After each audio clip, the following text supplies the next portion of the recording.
Prestaya Bhutale Srimate Bhakti Vedanta Swamiti Namine Namaste Sarasvati Devam Gauravani Pracharine Nirvisesa Sunyavadi Pasatya Desatarine Namo Mahavananjaya Krishna Prema Pradayate Krishnaya Krishna Chaitanya Name Gaura Krishna Namaha Jaya Shri Krishna Chaitanya Prabhu Nityananda Shri Advaita Gadadhara Srivasadi Gaura Bhakta Vrinda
हरे कृष्ण कृष्ण कृष्ण हरे हरे, हरे राम राम राम हरे हरे। मेरे प्यारे भाइयों और बहनों, बालकों व बालिकाओं, मेरी अपनी प्यारी आत्माओं, भगवान ने जो सृष्टि की रचना की है, अब देखिए कि भगवान ने इतनी बड़ी सृष्टि ये बनाई है, हर जगह वैरायटी अलग अलग वस्तुएं भगवान ने उत्पन्न की हैं। इस समय हम पत्नीटॉप पर खड़े हैं और इसका प्राकृतिक सौंदर्य आप देखिए, कितनी सुंदर जगह है। इस जगह का उपयोग जो है अपनी कृष्ण भावना को बढ़ाने के लिए इसका उपयोग होना चाहिए। ये जो सुंदर स्थल भगवान ने बनाए हैं, ये जगह हमें भगवत भक्ति में आगे बढ़ने के लिए, भगवान को जानने के लिए, भगवान से प्रेम बढ़ाने के लिए इनका उपयोग करना चाहिए। अब देखिए कि ये जो प्राकृतिक सौंदर्य है, इसमें बड़ी शांति है, लेकिन दुर्भाग्य से हम लोग इन जगहों का उपयोग इंद्रियों के तर्पण के लिए करते हैं। इन जगहों का उपयोग इंद्रियों के तर्पण के लिए ना करके हमें अपनी सोई हुई कृष्ण भावना को जागृत करने के लिए करना चाहिए। कृष्ण भावना हम सबके हृदयों में है, पर अभी ये सुषुप्त अवस्था में है, इसको जागृत करना है। अगर हम अच्छी जगह, शांत जगह रह करके भजन करते हैं तो भजन अच्छी जगह अच्छी तरह हो सकता है। ऐसी जगहों पर भजन, कीर्तन, सिमरन बड़ा अच्छा हो सकता है। तो भगवान श्री कृष्ण ये चाहते हैं कि जीवों का आध्यात्मिक उत्थान हो। इसलिए भगवान ने गीता में भी जगह जगह यही कहा, भक्ति करने के लिए कहा, मन मना ब मद भक्तो मध्याजी माम नमस्करु मामे वेश्यस्य युक्ता वे मत मानम मत परायणा। मेरे भक्त बनो, मेरे को नमस्कार करो, मेरे प्राण हो जाओ, भगवान ये करने के लिए कह रहे हैं। और देखो कि जैसे मैं आपसे कह रहा था, हम लोग इन योगों का उपयोग इंद्रियों के तर्पण के लिए करते हैं। तो इंद्रियों का तर्पण जो है वो शरीर के स्तर पर है, जबकि हम आपको बार बार ये कहते आ रहे हैं, हम ये शरीर नहीं है, हम जीवात्मा हैं और हमारा संबंध परमपिता परमात्मा भगवान श्री कृष्ण से है। अगर हम आत्मा के स्तर पर आते हैं और अपना संबंध परमात्मा से जोड़ने का प्रयास करते हैं, तो हमारा ये जो जीवन है ये सुखद होगा। इस जीवन में हम सुखी हो जाएंगे। पर आप देखो कि जीव का ये स्वभाव है कि वो बुराई की तरफ बड़ा जल्दी जाता है, अच्छाई की तरफ उसको लाने का प्रयास करना पड़ता है। जैसे एक बच्चा है, उसका स्वभाव है शरारतें करना, लेकिन उसके अच्छे माता पिता उसको शिक्षा देते हैं, नहीं तुम पढ़ाई करो, अच्छे बच्चे बनो, शरारतें नहीं करनी। तो जैसे बच्चे को प्रशिक्षण मिलता है, जैसे उसको ट्रेनिंग मिलती है, बच्चा वैसा बनता जाता है। आज हम लोग थोड़ा बुराई की तरफ ज़्यादा जा रहे हैं और कृष्ण भावना का ये संदेश है, भगवत गीता का ये संदेश है कि हम लोग बुराइयों की तरफ ना जाएं। अगर हम लोग बुराइयों की तरफ जाते हैं तो बुराइयों का अंत बुराई है। कुछ भी अगर बुरा हम करते हैं उसका अंत अच्छा नहीं है, अच्छे का अंत ही अच्छा होगा।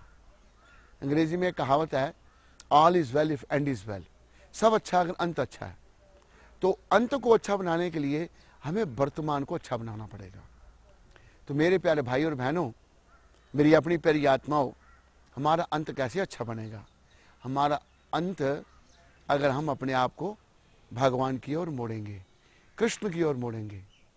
अगर हम कृष्ण की ओर अपने आप को मोड़ते हैं तो कृष्ण कृपा से हमारा अंत अच्छा बन सकता है। अंग्रेजी में कहावत है कि if you take care of today then God will take care of tomorrow. तो आज का ध्यान हमने कैसे रखना है कि अपने चंचल मन को, मन हमारा बहुत चंचल है, कभी कहीं जाता है, कभी कहीं जाता है। आप लोग सब ये ध्यान रखिए, अगर हम मानसिक स्तर पर रहे, मन के कहने पर हमने अलग अलग काम किए, तो हमारा अंत अच्छा नहीं हो सकता। हमारा अंत अच्छा तभी होगा जब हम भगवान के बताए हुए रास्ते पर चलेंगे। गीता में भगवान श्री कृष्ण 18वें अध्याय में जो गीता का सार है, उसमें भगवान कहते हैं, अर्जुन सर्वधर्मान परित्यज्य मामेकम शरणम व्रज अहम त्वाम सर्व पापेभ्यो मोक्षयिष्यामि मा शुचः।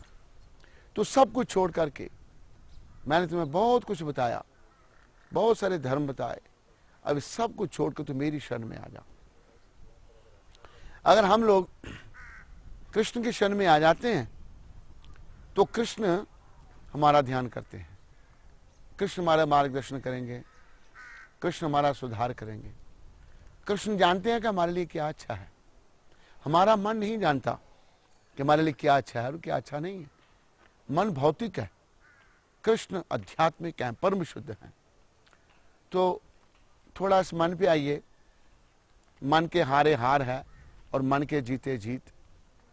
अगर हम मन के ऊपर चलते हैं तो हम हार जाएंगे, मन को जीतेंगे तो हमारी जीत होगी।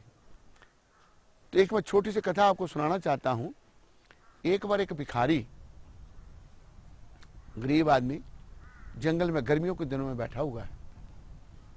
तो बड़ी गर्मी है, उसका शरीर गर्मी से झुलस रहा है। कहता है मैं कितना गरीब हूं।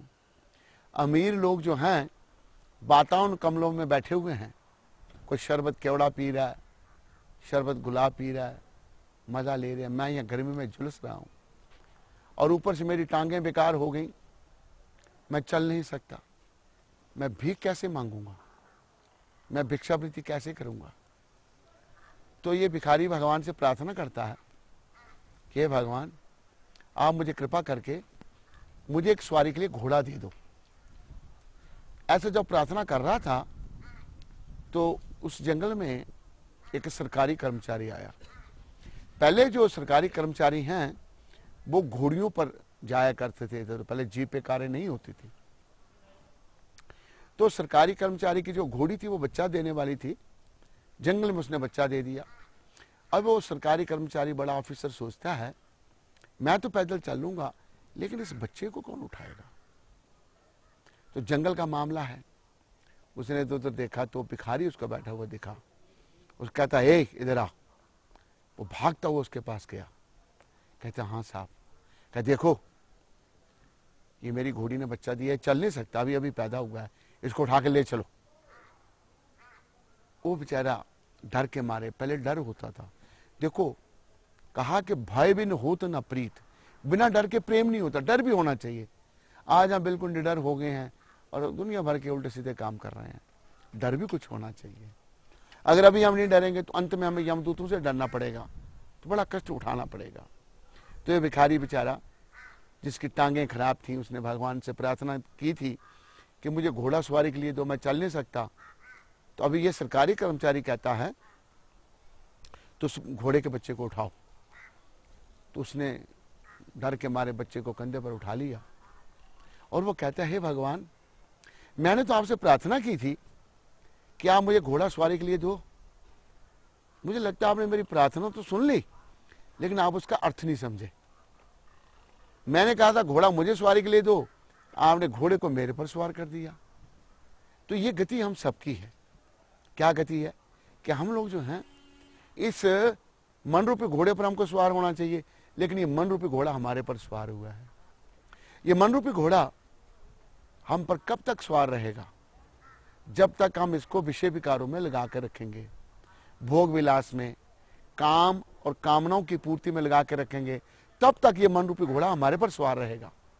जैसे ही हम इसको हरि चिंतन में, कृष्ण भजन में लगाएंगे, हरे कृष्ण कृष्ण कृष्ण हरे हरे, हरे राम राम राम हरे हरे, ऐसा करने से ही हम इस घोड़े पर सवार होना शुरू हो जाएंगे। यही जीवन का उद्देश्य है। मैंने जैसे आपसे कहा कि मन के हारे हार है और मन के जीते जीत, तो मन को केवल हरि भजन से, कृष्ण चिंतन से, कृष्ण की सेवा से ही जीता जाएगा। संदेश ये है कि आज हम लोग भारत के अपने मनों को इंद्रियों के तर्पण में लगा रहे हैं। मेरे प्यारे भाई और बहनों, ये भारत भूमि तपोभूमि है, ये ऋषि मुनियों की भूमि है। यहां हमें तपस्या करना सिखाई है। भगवान ऋषभदेव जो जैन मत के पहले तीर्थंकर थे, जैन मत वहां से शुरू हुआ। भगवान ऋषभदेव ने भी अपने 100 पुत्रों को यही शिक्षा दी।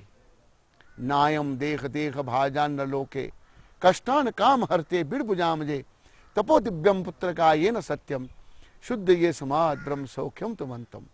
हे मेरे पुत्रों, ये मनुष्य शरीर जो है हमें इंद्रियों के तर्पण के लिए नहीं मिला, जो विष्टा भोजी सुअर और कुत्ते को भी उपलब्ध है। ये मनुष्य शरीर हमको मिला है तपस्या करने के लिए। तो तपस्या करने से क्या होगा?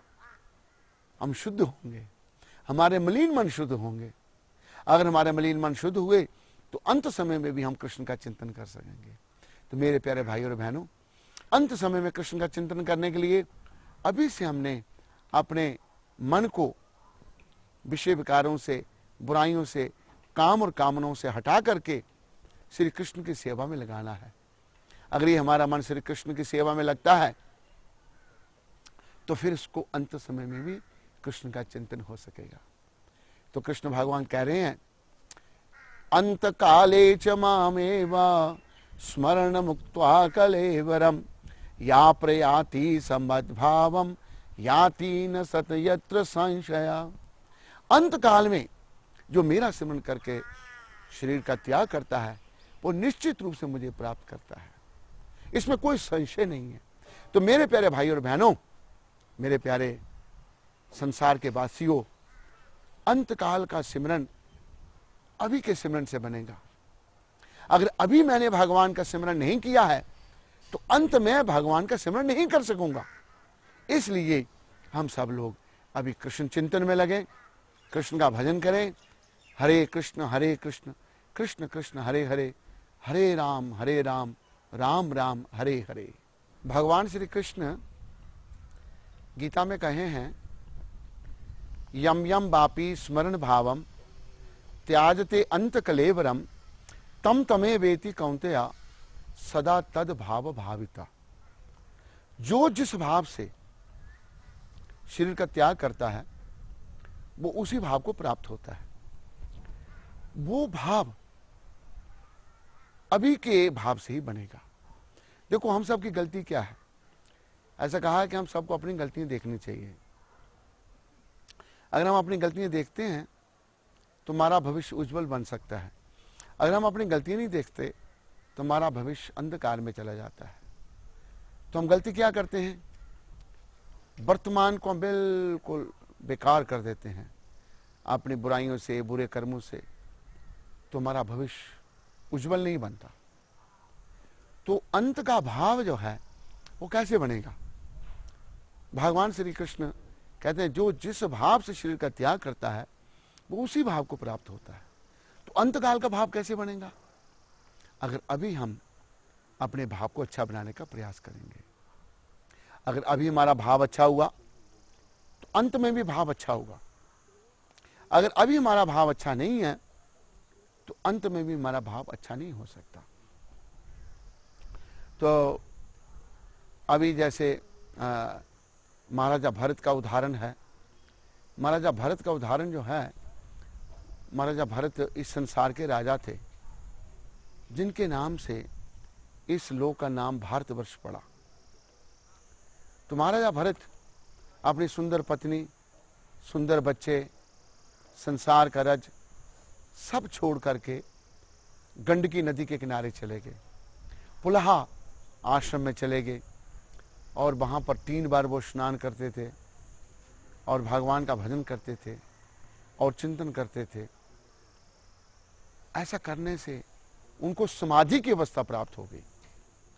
समाधि की अवस्था प्राप्त होने से महाराजा भरत जो हैं एक बड़े ऊंचे पद पर पहुंच गए। लेकिन हुआ क्या, उन्होंने देखा, वो एक दिन अपने आश्रम में बैठे हुए थे नदी के किनारे, तो एक हिरणी जो गर्भवती थी, पास में शेर जो है वो धाड़ा। शेर ने जब धाड़ा तो वो हिरणी घबराई, उसने सोचा शेर मुझे खा जाएगा, और हिरणी ने नदी पार करना चाहिए। नदी तो उसने पार कर दी। नदी पार करते समय उसका गर्भ पानी में गिर गया। जब बच्चा उसका पानी में गिर गया, उसने नदी पार कर ली। नदी पार करके उसने अपने बच्चे को देखा और वो हिरणी मर गई। तो महाराजा भरत एक संत थे, संत रूपी राजे थे, राज ऋषि थे। पहले राजा कैसे हुआ करते थे? संत रूपी राजे जो प्रजा का पालन अपनी संतान की तरह करते थे।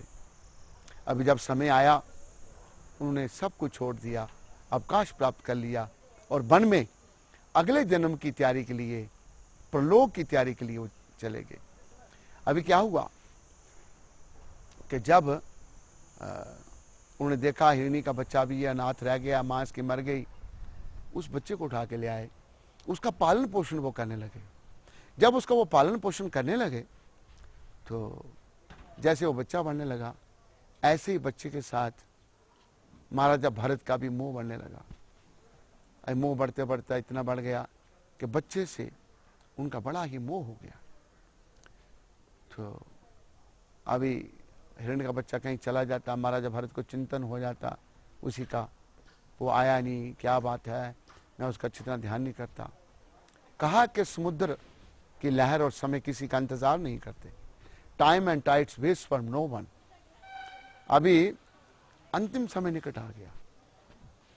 महाराजा भरत का अंतिम समय जब निकट आ गया तो अभी बजाय इसके कि वो कृष्ण का चिंतन करते, हरि चिंतन करते, उनका ध्यान हिरण में चला गया और वो हिरण का चिंतन कर रहे हैं। और उसी चिंतन में उनका शरीर छूट गया। जब शरीर छूट गया तो अगला जन्म उनका हिरण का हुआ। उनका इतना तप त्याग, इतनी तपस्या थी, उन्हें याद था, पूर्व जन्म की बात याद रही कि मैं क्या था, मैंने क्या कर दिया।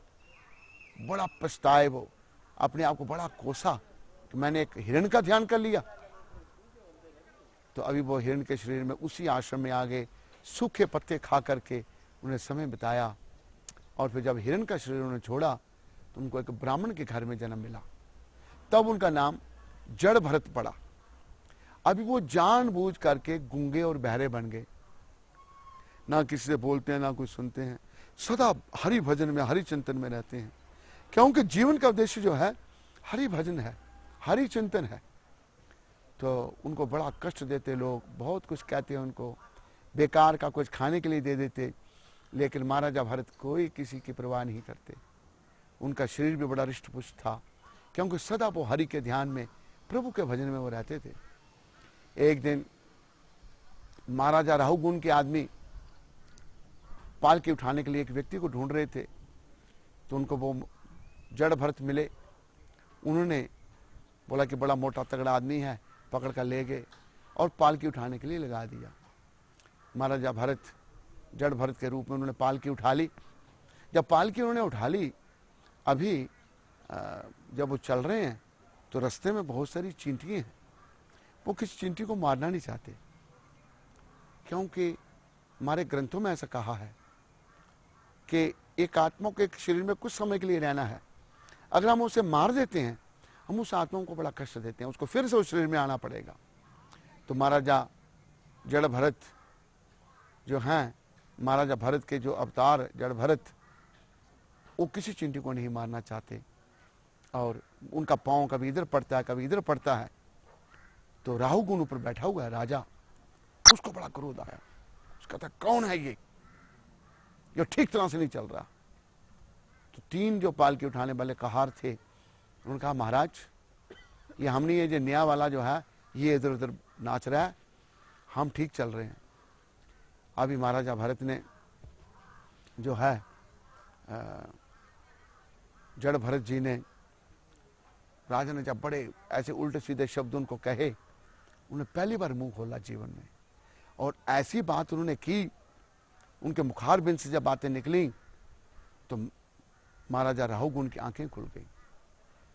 महाराजा राहुगुण कहते हैं मेरी पालकी को नीचे उतारो। पालकी को नीचे उतारा। वो कहते हैं मैं इंद्र के वज्र से, शिव जी के त्रिशूल से नहीं डरता, पर ब्राह्मण के श्राप से डरता हूं। आप कौन हैं? आप बताइए, मेरे से बड़ा अपराध हो गया, आपने मेरी पालकी उठाई थी, कृपा करके मुझे क्षमा कर दीजिए। महाराजा राहुगुण जड़ भरत जी के चरणों में गिर गए। तब जड़ भरत जी ने बड़ा सुंदर आत्मा का ज्ञान महाराजा राहुगुण को दिया, और महाराजा राहुगुण जो राजा थे, उन्होंने जड़ भरत को अपना गुरु स्वीकार किया। मेरे प्यारे भाई और बहनों, मेरी अपनी प्यारी आत्माओं, देखो हमारा असली स्वरूप जीवात्मा है। जब हम अपने शरीर को इंद्रियों के तर्पण में लगा देते हैं, खाने पीने सोने में, विषय विकारों में, भोग विलास में लगाते हैं, तो हम शरीर के स्तर पर आ जाते हैं। अभी राजा जो है, अंग्रेजी में कहा गया king is a man of pound and pants. राजा जो उसका बड़ा विलासता का जीवन होता है, राजा के पास सारी सुख सुविधा है। तो राजा जो है वो सुख सुविधा में पड़ा होने के कारण आत्मा को भूल जाता है, परमात्मा को भूल जाता है। एक बार हमारे Guru Maharaj Prabhupada ji Nairobi Kenya Africa में प्रवचन कर रहे थे, तो यही प्रसंग चल रहा था। तो एक पटेल भाई खड़ा हुआ, कहते स्वामी जी ये तो बड़ी अच्छी बात है। कहते क्या? कहते जीवन काल में तुम खाओ पियो और मजा करो, और अंत में भगवान का नाम ले लो। तो प्रभुपाद कहते हैं अगर तुम जीवन काल में खाने पीने और मजा करने में लगे हो ना, तो अंत में भगवान का नाम नहीं ले सकते। अंत में भगवान का नाम तभी लिया जा सकेगा जब जीवन काल में आप भगवान का नाम लेंगे और भजन करेंगे। तो अंत काल हमारा अच्छा तभी बनेगा जब हम वर्तमान को अच्छा बनाएंगे।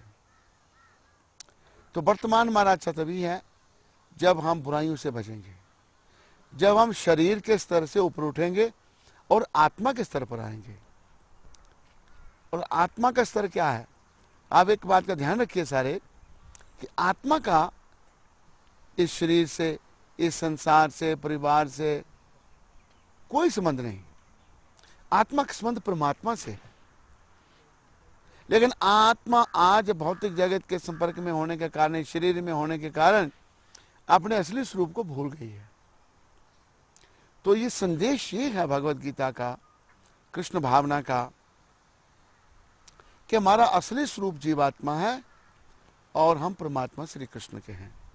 तो जो हमारा असली स्वरूप है, उस स्वरूप को प्राप्त करने के लिए, वहां तक पहुंचने के लिए अभी हमको अपने कार्यकलाप जो हैं उनको बिल्कुल परिवर्तित करना है।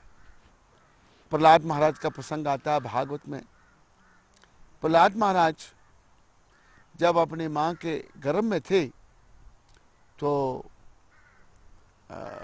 इंद्र आदि देवता जो हैं प्रहलाद महाराज की माता कयाधु को पकड़ कर ले गए। उस समय प्रहलाद महाराज का पिता हिरण्यकशिपु तपस्या करने के लिए गया हुआ था। राक्षस भी तपस्या करते हैं, लेकिन राक्षसों की तपस्या जो है वो रजोगुणी होती है। रजोगुण तमोगुण का मिश्रण उसमें होता है। उनकी तपस्या दूसरों के विनाश के लिए है। तो जब कियादू को ले जा रहे थे इंद्रादि देवता, तो नारद जी रास्ते मिले, पूछा आप इसे कहाँ ले जा रहे हो? कहते इसके पेट में एक राक्षस का बीज है, वो हमें इतना परेशान कर रहा, अगर एक और पैदा हो गया तो क्या होगा? तो देवऋषि नारद जी महाराज कहते हैं कि इसके पेट में राक्षस नहीं है, इसके पेट में भक्त है, आप इसे छोड़ दो। तो इंद्र से कयादु को देवऋषि नारद जी ने छुड़ा लिया और छुड़ा करके उनको वहां ले आए अपने आश्रम में नारद जी, और कयादु को बड़ा अच्छा ज्ञान दिया। अब देखो, एक ये ऋषि इतने महान वैष्णव भक्त एक स्त्री के साथ रह रहे हैं, लेकिन वो बिल्कुल वासना से मुक्त थे, वो बिल्कुल दिव्य स्तर पर हैं। तो कयादु जो एक राक्षस की पत्नी है, जो गर्भवती है, उसे बड़ी शिक्षा दी, ज्ञान दिया, बड़ी अच्छी बातें बताई। तो प्रहलाद महाराज जो है माँ के पेट में ही भक्त बन गए। माता का जब भगवान हरिचरणों में गया तो एक राक्षस का पुत्र भी भक्त बन गया। प्रहलाद जी का जब जन्म हुआ तो उन्हें जन्म से ही एक महान वैष्णव नारद जी की कृपा मिली। अभी प्रहलाद महाराज बाल्यकाल से ही भक्त हैं। प्रहलाद महाराज अभी थोड़े बड़े हुए हैं, तो प्रहलाद महाराज का पिता हिरण्यकशिपु जो है वह तपस्या करके वापस आया। जब तपस्या करके वो वापस आया तो प्रहलाद महाराज अपने पुत्र को देखा उसने, और पुत्र को सौंप दिया षंड और अमर्क, जो शुक्राचार्य के दो पुत्र थे। शुक्राचार्य जो हैं वो असुरों के गुरु हैं, जैसे बृहस्पति देवताओं के गुरु हैं, शुक्राचार्य असुरों के गुरु हैं। उन्होंने जो है प्रहलाद जी को सारी भौतिक शिक्षा देने का प्रयास किया, लेकिन प्रहलाद जी को अपने माँ के पेट में ही आध्यात्मिक शिक्षा मिल चुकी थी। एक शुद्ध भक्त की कृपा प्रहलाद महाराज पर हो गई थी। अब प्रहलाद महाराज की कोई रुचि नहीं है। षंड और मर्क बड़ा प्रयास करते हैं प्रहलाद जी को शिक्षा देने का, लेकिन प्रहलाद जी की बस एक ही रुचि है, हरिनाम में, कृष्ण भक्ति में। ओम नमो भगवते वासुदेवाय, ओम नमो भगवते वासुदेवाय, ओम नमो भगवते वासुदेवाय।